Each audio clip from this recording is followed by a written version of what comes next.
Nayanig ang Harvard Forum, ang dakilang nagawa ng Pilipinas. Ang bansang islang ito ay lumikha ng isang natatanging himala sa kasaysayan ng sangkatauhan at nagkamit ng pagkilala mula sa buong mundo. Ito ba ang lugar para sumabat ang Pilipinas? Ang mga salitang iyon ay parang isang malamig na patalim na tumusok sa 100 taong mga pader na laryo ng Harvard University Academic Forum. Ang pangungutya ng isang propesor mula sa Universitas Indonesia ay magiging ganap na pagkabigla sa loob lamang ng 3 minuto. Ang mga nangungunang iskolar mula sa Malaysia ay mamumutla at hindi makapagsalita. Pagtapos ng diplanadong talumpating iyon, ang 200 na world-class na iskolar na naroroon ay nabalot sa ganap na katahimikan. At ng gabing iyon, lahat ng media sa buong mundo ay naglabas ng kagyat na balita, nilinlang ng Pilipinas ang mundo. Ano nga ba ang itinatago ng islang ito na matagal nang binaliwala ng mundo na sapat na upang gumuho ang pandaigdigang sistema ng kaalaman?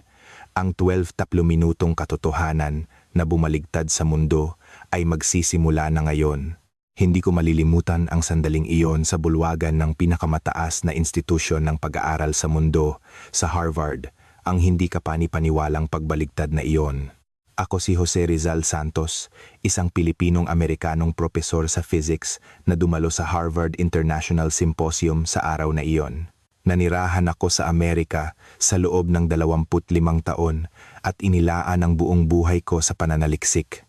Nakakuha ako ng doktorado sa Harvard, naging mananaliksik sa Massachusetts Institute of Technology, MIT, at kasalukuyang nagtuturo sa Boston University.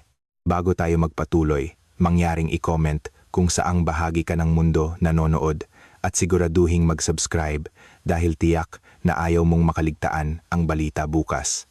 Ang kaganapan na may temang ang nakaraan at kinabukasan ng sibilisasyon sa Timog Silangang Asya ay nagtipon ng mga pinakakilalang iskolar mula sa iba't ibang bansa. 30 minuto bago magsimula ang forum, tinitingnan ko ang pinal na listahan ng mga tagapagsalita sa labi ng bulwagan. Kinatawan ng Indonesia, Profesor Budi Hartono. Kinatawan ng Malaysia, Profesor Ismail bin Rahman. At pagkatapos, kinusot ko ang aking mga mata at muling tiningnan ang pwesto para sa kinatawan ng Pilipinas, kung saan malinaw na nakasulat ang pangalan ko 1 linggo pa lang ang nakalipas, ay tuluyan nang nawala. Paumanhin, mukhang nawawala ang pangalan ko sa listahan ng mga tagapagsalita. Tanong ko sa nanginginig na boses sa isang organizer ng event. Isang may edad ng organizer na may puting buhok ang sumulyap sa akin sa ibabaw ng kanyang salamin sa pagbasa at malamig na sinabi, "Ah, Profesor Santos." Paumanhin, nagkaroon ng pagbabago. Dahil sa limitasyon sa oras, napagdesisyonan naming ang Indonesia at Malaysia na lamang ang maglalahad para sa Timog Silangang Asya. Pero, 1 buwan ko itong pinaghandaan, sana maunawaan ninyo. Total, ang Indonesia at Malaysia naman talaga ang sentro ng Timog Silangang Asya, hindi ba? Nang marinig ko ang mga salitang iyon, para bang may matulis na bagay na tumusok sa aking puso. 35 taon. Iyon ang panahong ginugol ko sa Amerika. Nakakuha ako ng doktorado sa Harvard, nagtrabaho sa MIT at naglathala ng 12 ng mga papel. Ngunit sa huli, sa kanilang mga mata, ang Pilipinas ay isang di umiral na nilalang pa rin. Pumasok ako sa banyo at tumingin sa salamin. Isang lalaking may mukhang silanganin at puting buhok ang nakatitig pabalik. Mahigpit kong hinawakan ang lababo at yumuko ng malalim. Halos tumulo na ang aking mga luha, ngunit pinigilan ko. Marahil, sanay na ako. Para saan ba ako nabuhay sa loob ng 25 taon? Isang bulong ang kumawala sa aking bibig. Naalala ko ang sinabi sa akin ng aking thesis advisor noong nasa PhD program ako. Wala namang gaanong teknolohiya ang bansa ninyo, hindi ba? Puro panggagaya lang. Noong panahong iyon, wala akong maisagot dahil wala akong paraan upang patunayan ito. Lumabas ako at naglakad patungo sa bulwagan. Mahigit 500 na kalahok na ang nakaupo. Sa harap na hilera ay nakalagay ang mga nameplate ng Indonesia at Malaysia, India, Germany, France. Ngunit ang upuan para sa Pilipinas ay wala man lang, na para bang hindi ito umiral sa simula pa lang. Humanap ako ng upuan sa isang sulok sa likuran. Isang estudyanteng taga-India sa tabi ko ang sumulyap sa akin ng may pagtataka. Pilit akong ngumiti at binuklat ang programa, ang inobasyon ng Indonesia, ang kahusayan ng Malaysia. Ganoon ang nakasulat sa mga pamagat. Ang Pilipinas ay wala kahit isang salita sa pamagat. Isa na namang anino ngayon, bulong ko sa sarili.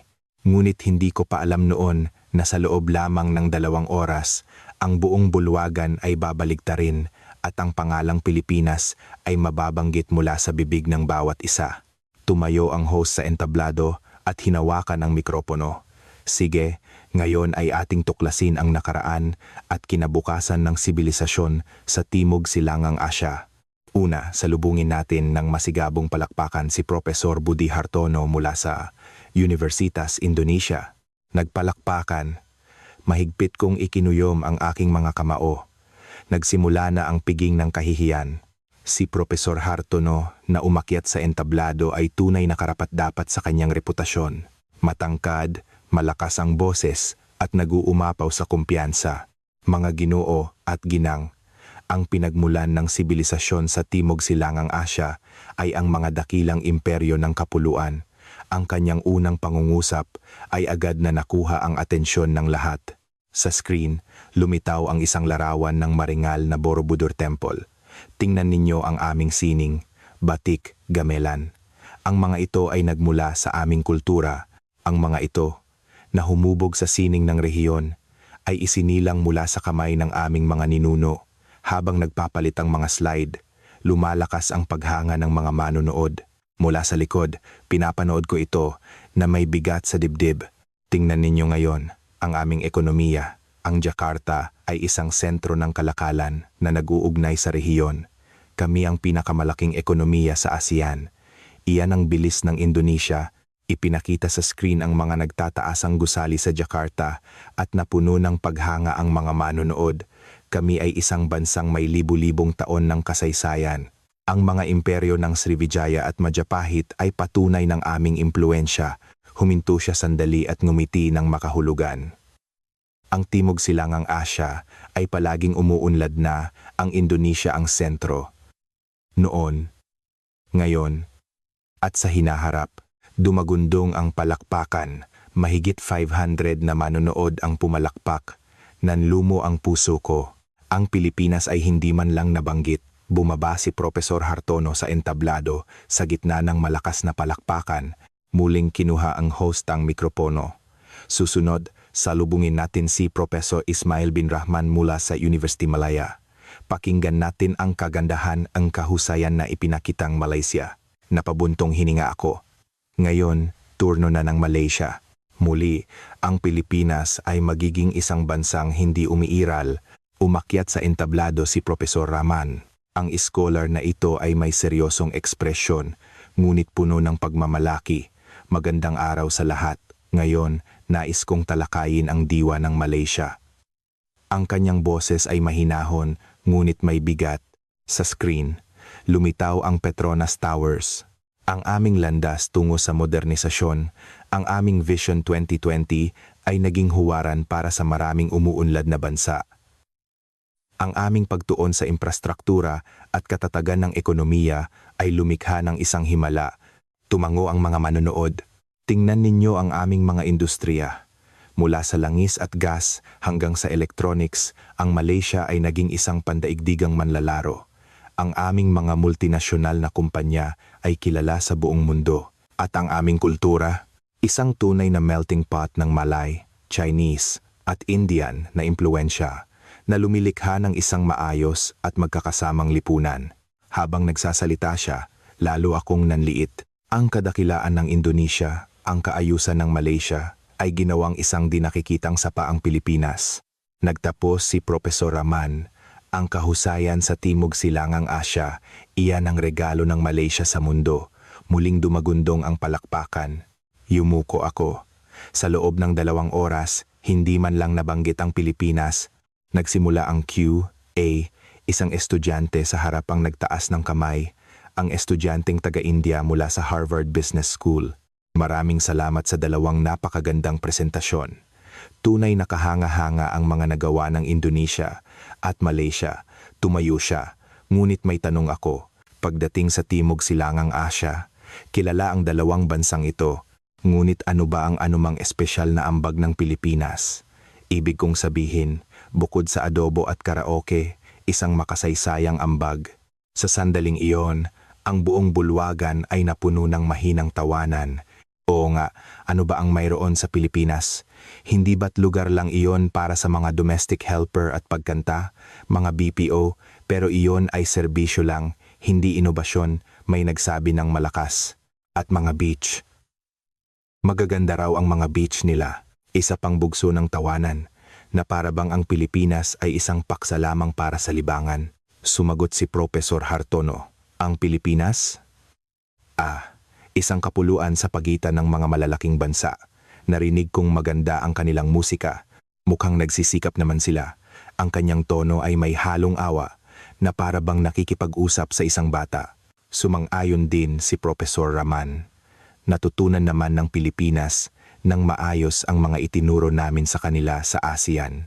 Ang kanilang industriya ng serbisyo ay umunlad sa tulong ng mga pamumuhunan mula sa rehiyon. Gusto kong tumalon mula sa aking upuan at sumigaw, hindi, ang Pilipinas ay may sariling orihinal na kontribusyon. Ngunit ang aking mga binti ay hindi gumalaw. Ang pakiramdam ng kawalan ng magawa na naipon sa loob ng 20 taon ay parang mga tanikala na gumapos sa akin sa upuan. Ito ang katotohanan. Ito ang Pilipinas sa mata ng mundo. Habang ang host ay naghahandang magpatuloy. Sige, dumako na tayo sa susunod na tanong. Sandali, isang boses ang umalingaw-ngaw mula sa likuran ng bulwagan.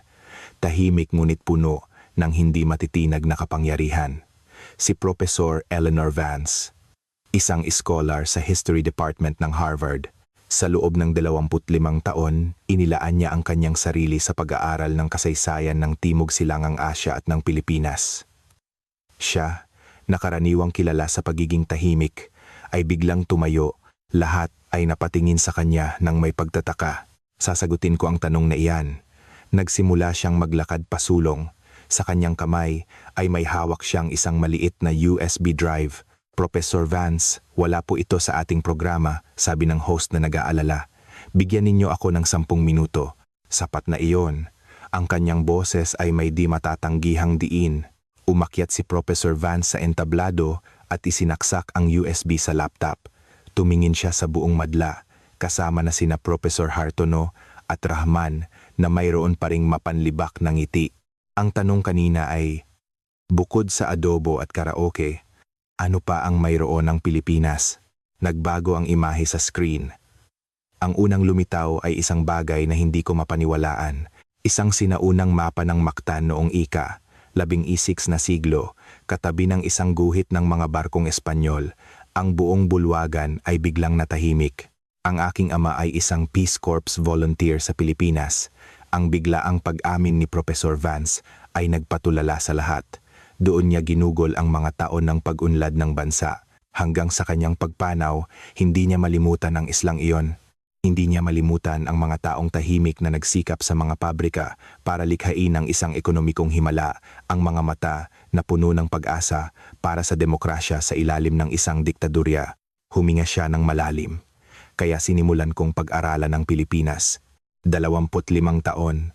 At napagtanto ko ang isang bagay.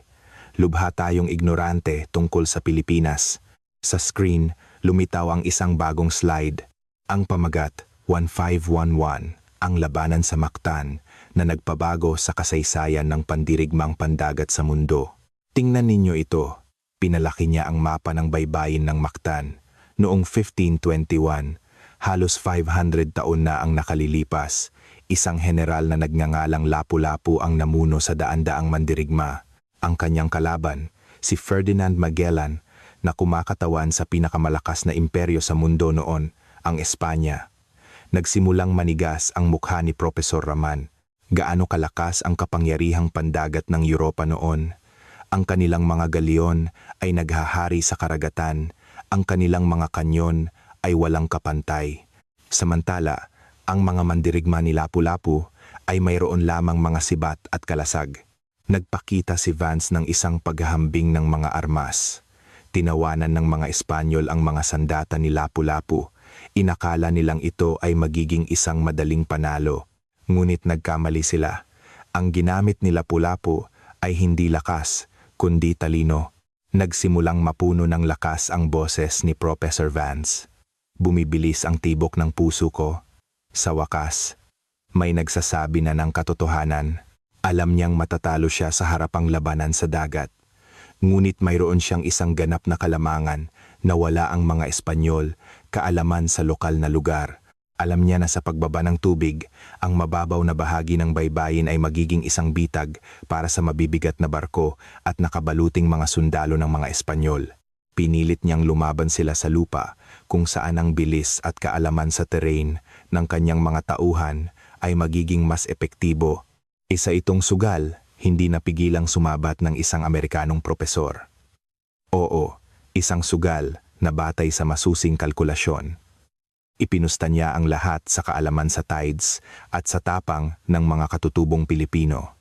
Ipinakita sa screen ang mga tala mula sa mga Espanyol mismo.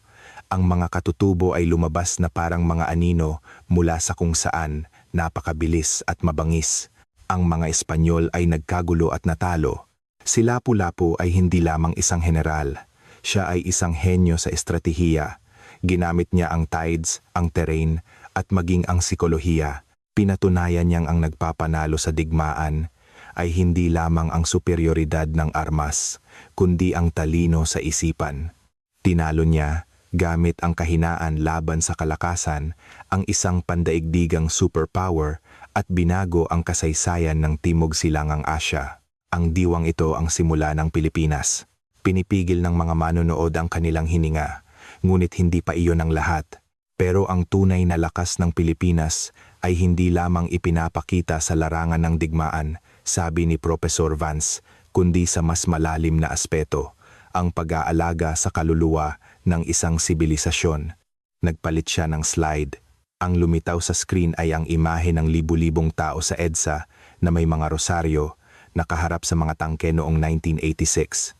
Binanggit ni Professor Hartono ang mga dakilang imperyo. Tama siya. Ngunit saan napunta ang diwa ng kalayaan sa rehiyon noong panahon ng malawakang panunupil? Ang sagot ay narito. Ang mukha ni Professor Hartono ay biglang sumimangot. Noong kalagitnaan ng ika-20 siglo, habang maraming bansa sa Asya ang yumakap sa autoritarianismo para sa ekonomikong pag-unlad, ang mga Pilipino ay naglunsad ng isa sa mga pinakadakila at pinakamapayapang revolusyon sa kasaysayan ng sangkatauhan. Ito ay tinawag na People Power Revolution. Walang putok ng baril, walang digmaang sibil. Sa halip, may mga bulaklak, panalangin, at ordinaryong mamamayan na nag-aalay ng pagkain sa mga sundalo. Sa loob ng 4 na araw, pinatalsik nila ang isang diktador na 20 taong namuno. Ito ay hindi pagnanakaw ng kapangyarihan, ito ay isang pagbawi sa kaluluwa ng isang bansa. Basa na ang aking mga mata. Habang ang ibang lugar ay sinisira ang kanilang mga institusyong demokratiko, isa namang lugar ang tahimik na nagpapakita sa mundo na ang kapangyarihan ay tunay na nasa kamay ng mga tao.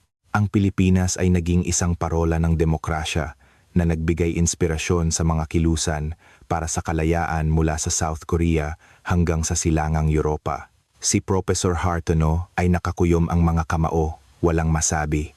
Kaya mga Ginoo at ginang, tumingin si Professor Vance sa buong madla kapag pinag-uusapan natin ang sibilisasyon, hindi lamang ito tungkol sa kung ano ang iyong nilikha noon, kundi kung ano ang iyong pinoprotektahan at ipinamamana ngayon.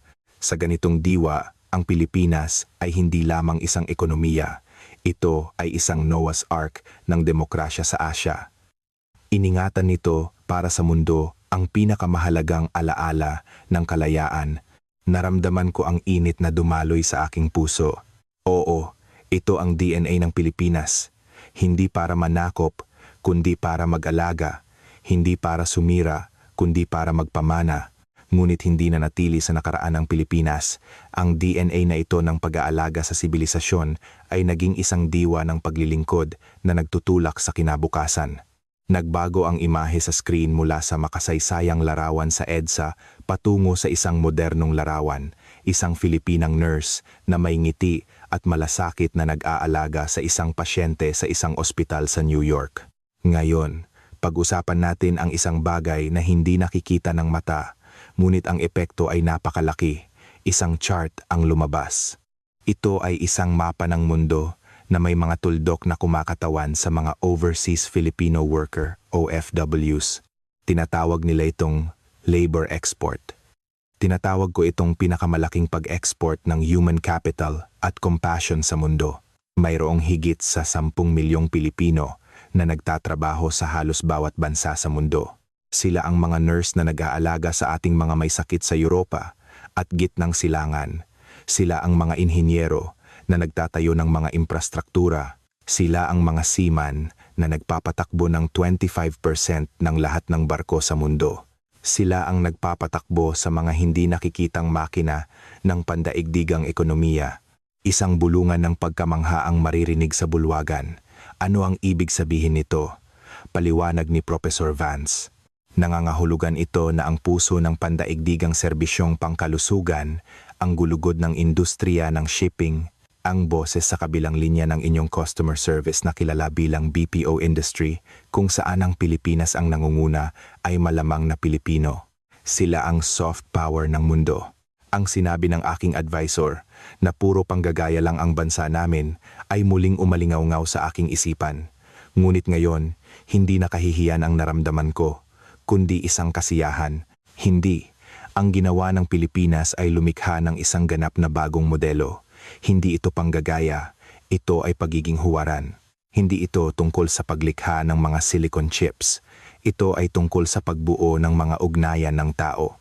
Habang ang mundo ay nag-uusap tungkol sa mga trade war, ang Pilipinas ay pumili ng mas mahirap ngunit mas pangmatagalang landas. Ang maging pinagkakatiwalaang kasosyo ng mundo pagdating sa serbisyo at pag-aaruga. Tiningnan ko sina Professor Hartono at Rahman. Wala na sa kanilang mga mukha ang dating pagmamataas. Ngunit ang pinakamalalim at pinakadakilang inobasyon ng Pilipinas ay marahil ay hindi nakaukit sa mga gusali o produkto. Naging marangal ang tono ni Professor Vance. Ito ay nakaukit sa kaluluwa ng lipunan. Ang tawag dito ay bayanihan. Sa screen, lumitaw ang isang nakakadurog pusong larawan, mga wasak na bahay at tulay pagkatapos ng Super Typhoon Yolanda Haiyan noong 2013. Noong 2013, isang mapanirang bagyo ang tumama sa Pilipinas. Libo-libo ang namatay, milyon-milyon ang nawalan ng tirahan. Akala ng mundo ay babagsak na ang islang ito. Ang pamagat ng maraming internasyonal na media, tapos na ang Pilipinas. Ngunit muli nilang minaliit ang Pilipinas. Ang susunod na larawan ay nagpapakita ng hindi mabilang na mga sibilyan na nagtutulungan, nag-aabutan ng relief goods at muling itinatayo ang kanilang mga komunidad. Sa unang sandali ng sakuna, walang naghintay ng utos. Mula sa lahat ng sulok ng Pilipinas, kusang loob na dumagsa ang tulong. Ang mayaman ay nagbigay ng pera, ang malakas ay nagbigay ng lakas. Ang diwang ito ng pagkakaisa sa gitna ng kahirapan ay tinatawag nilang bayanihan. At ang katatagang ito ay hindi lamang para sa sarili. Nang ang mundo ay tinamaan ng pandemyang COVID-19, habang sila mismo ay nahihirapan, nagpadala ang Pilipinas ng libu-libong mga medical frontliners sa buong mundo. Hindi sila nagyabang. Sila ay tahimik na naglingkod. Ang lakas ng loob na ito ay nagmumula sa kanilang world-class na sistema ng pag-aaruga. Ipinakita ni Professor Vance ang huling larawan, isang pasaporteng Pilipino na kulay maroon.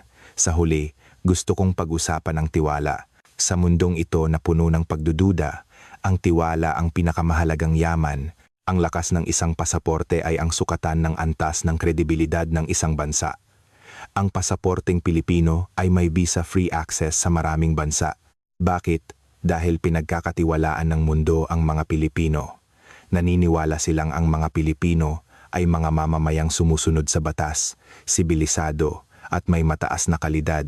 Ang tiwalang ito ay hindi nakuha sa pamamagitan ng pera o presyur, kundi sa pamamagitan ng milyon-milyong Pilipino na sa loob ng mga dekada ay nagpakita ng kanilang katapatan, kabaitan at profesionalismo.